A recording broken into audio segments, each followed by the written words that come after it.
అయినా 30,000 రూపాయల డబ్బులు వచ్చినాయి, 35,000 రూపాయలు. ఆ తర్వాత ఇది మొదట్లో 15,000 ఇచ్చింది.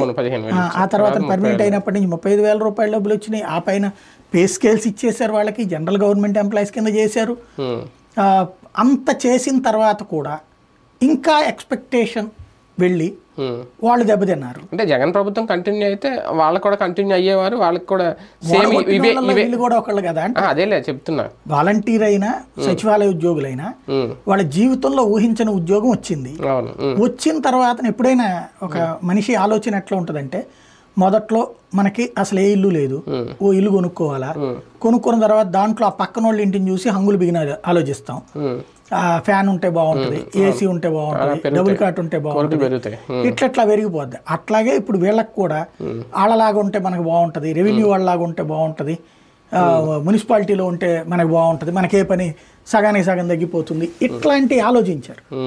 కానీ అది ఉనికికే ప్రాబ్లం అయిపోతుందని ఊహించలేదు వాళ్ళు. దాంట్లో నేను అనుకోవడం అయితే మెజార్టీ 75% మంది పవన్ అభిమానులే ఉన్నారు. జగన్ వాళ్ళని ఉద్యోగం వచ్చినా జగన్ వాళ్ళు ఏం ప్రేమించలేదు. వీళ్ళు జగన్ని ద్వేషించారు. ఇంకా ఏది తమ చేసే పని అంతా అదేదో తమతో ఎక్కువ చేపిచ్చేస్తున్నాడు జగన్ అని ద్వేషించారు. ఇప్పుడు అది దెబ్బ అయింది. అదే కదా రైట్. చూద్దాం మొత్తానికి బడ్జెట్లో